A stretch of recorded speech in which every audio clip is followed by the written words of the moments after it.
Bismillahirrahmanirrahim. Kafha ya ain sad. Alhamdulillah. Innal hamdalillah nahmaduhu wa nasta'inuhu wa nastaghfiruh. Wa na'udzu billahi min sururi anfusina wa min sayyiati a'malina. May yahdihillahu fala mudilla lahu wa may yudlilhu fala hadiya lahu.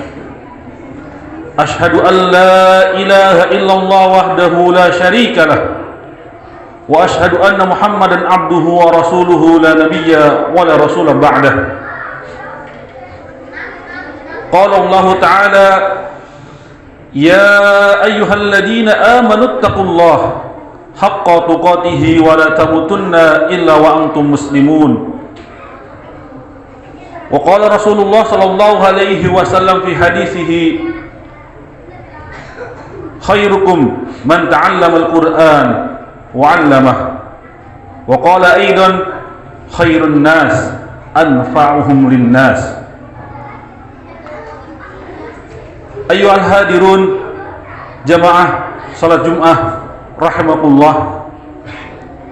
Alhamdulillah, kita ucapkan puji dan syukur kepada Allah Rabb semesta alam yang senantiasa memberikan kepada kita nikmat-nikmatnya dan memberikan kita banyak kesempatan. Salah satunya adalah memudahkan langkah kaki kita untuk bisa hadir pada kesempatan salat Jumat berjamaah.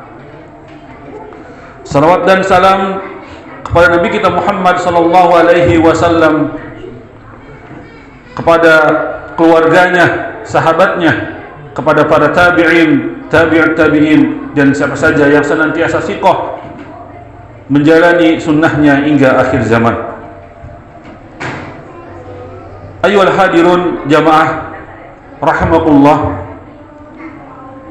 Masih senantiasa khotib mewasiatkan pada diri khotib pribadi dan kepada jamaah sekalian, mari kita menyiapkan bekal iman dan ketakwaan, karena inilah bekal yang harus senantiasa kita perhatikan untuk kita bisa mengarungi dan menjalani kehidupan akhirat yang kekal abadi nantinya.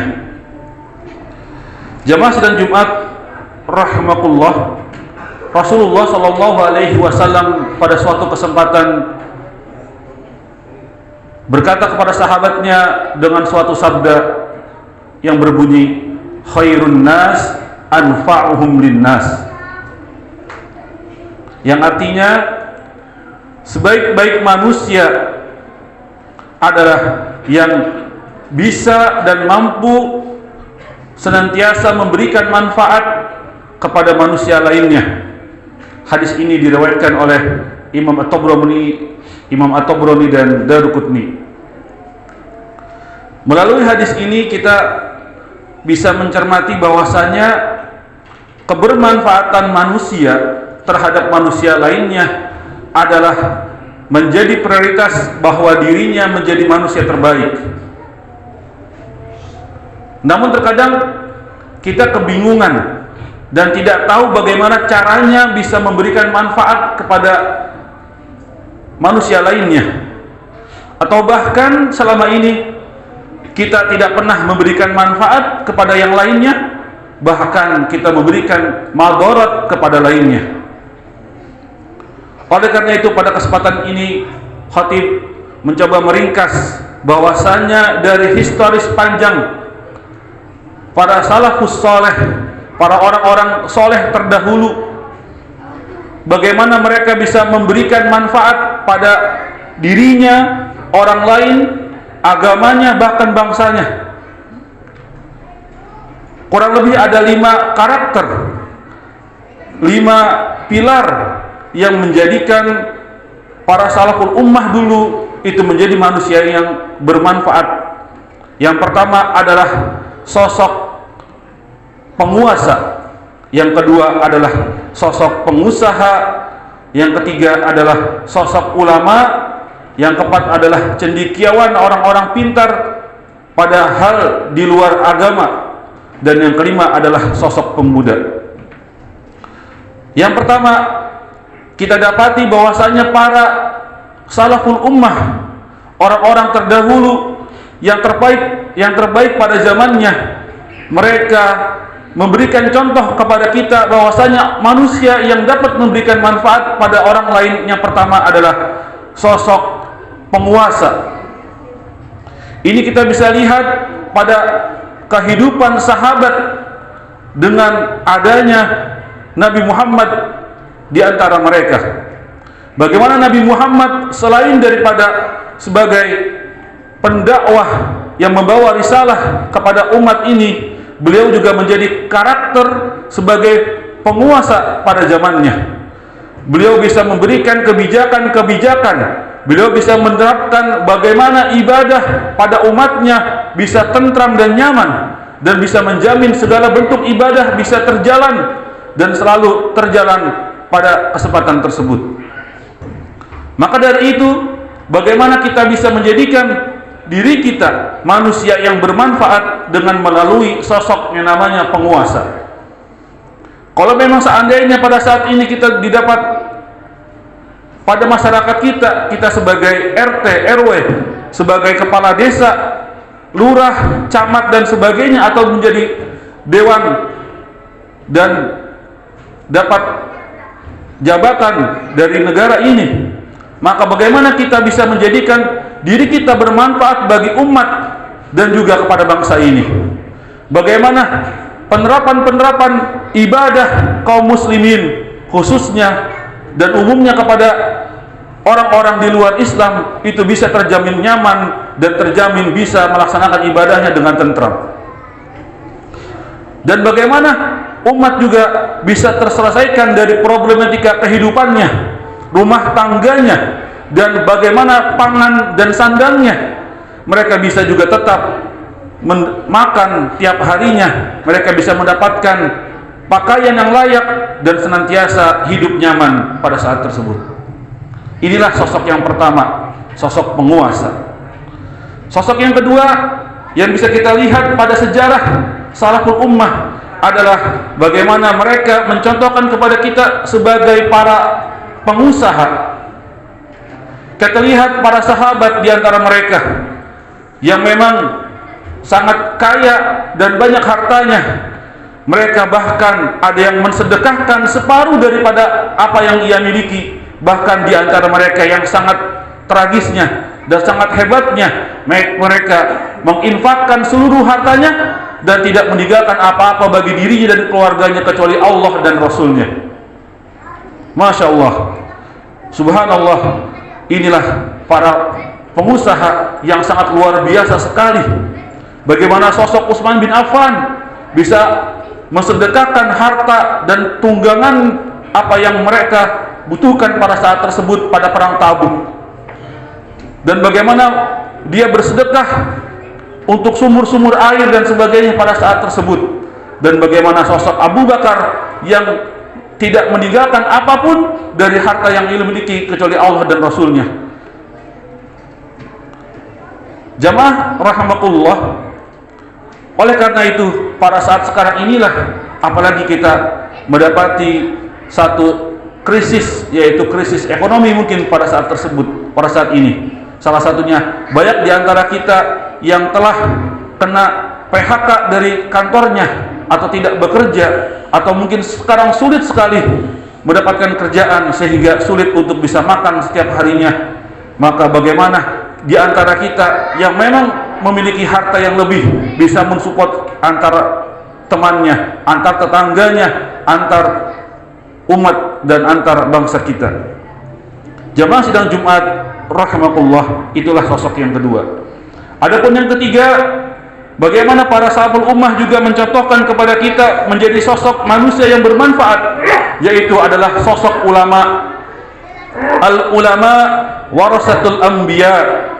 Para ulama adalah para pewaris para nabi, sehingga para ulama memiliki karakter genetik dari para nabi-nabi sebelumnya. sehingga banyak sekali di antara kita mencurhatkan keluh kesah kehidupannya kepada para ulama. Bahkan bukan hanya urusan agama, tapi semuanya dicurhatkan kepada yang namanya ulama.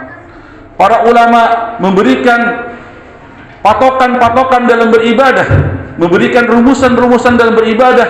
Salah satunya adalah madhab. Bagaimana kita kenal ada madhab Imam Asy-Syafi'i, madhab Imam Ahmad, madhab Imam Hanafi, madhab Imam Malik, yang mana senantiasa inilah mereka patokkan, mereka berikan rumusan dalam beribadah. Bukan dalam artian untuk mendebat antar lainnya, namun inilah ada ijtihad bagaimana suatu umat, bagaimana umat ini bisa beribadah dengan senantiasa merujuk kepada dalil-dalil yang benar. Itulah sosok ulama. Yang keempat adalah sosok cendekiawan, yang mana mereka senantiasa menemukan hal-hal yang baru, senantiasa memberikan ilmunya, yang mana ilmu tersebut seakan memang bukan berlandaskan agama, tidak berlandaskan Islam, tapi senantiasa akan terus-menerus tidak jauh daripada Islam. Kita temukan dalam pelajaran matematika, hitungan atau hisab, bagaimana di situ kita temukan ada rumus aljabar. Siapa aljabar ini? Atau siapa yang menemukan pesawat terbang pertama kali, yang menemukan sinyal dan menemukan segala bentuk macam ini? Ternyata semuanya kebanyakan adalah dari kaum muslimin. Sehingga Islam juga butuh para cendekiawan-cendekiawan, dan perlu kita lahirkan generasi-generasi berikutnya yang perlu kita koreksi.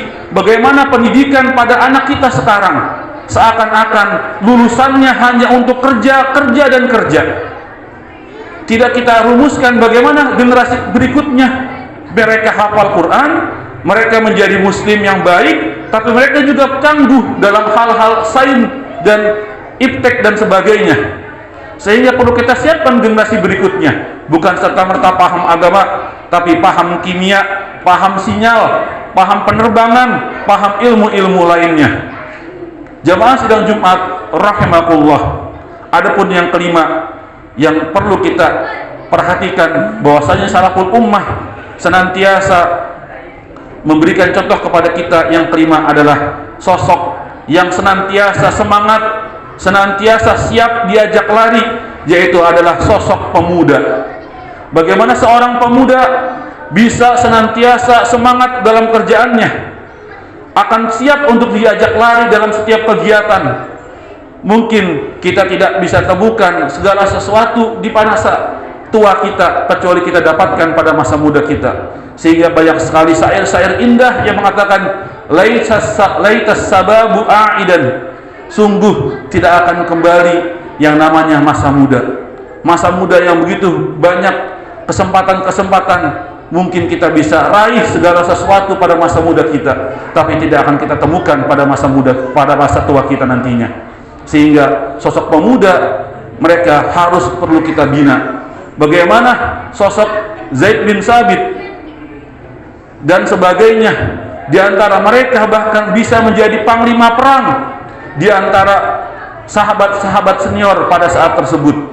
Mereka baru di umur di bawah 20 tahun tapi sudah menjadi pemimpin perang. Mereka sudah bisa menjadi pemuka umat, mereka sudah bisa mengimami di masjid dan sebagainya. Ini perlu kita siapkan generasi-generasi kita, bukan generasi yang hanya bisa memainkan gadgetnya, berperang melalui gamenya, pintar hanya untuk memainkan HP dan komputernya. Tapi bagaimana generasi ini siap untuk bisa membangkitkan umat ini dan negeri ini ke depannya. Bukan mereka yang hanya pintar di kursi sekolahnya, tapi mereka yang bisa menyiapkan umat ini untuk kedepannya. Barakallahu li wa lakum fil Qur'anil azim wa nafa'ani wa iyyakum bima fihi minal ayati wa dzikril hakim wastaghfiru innahu huwal ghafurur rahim.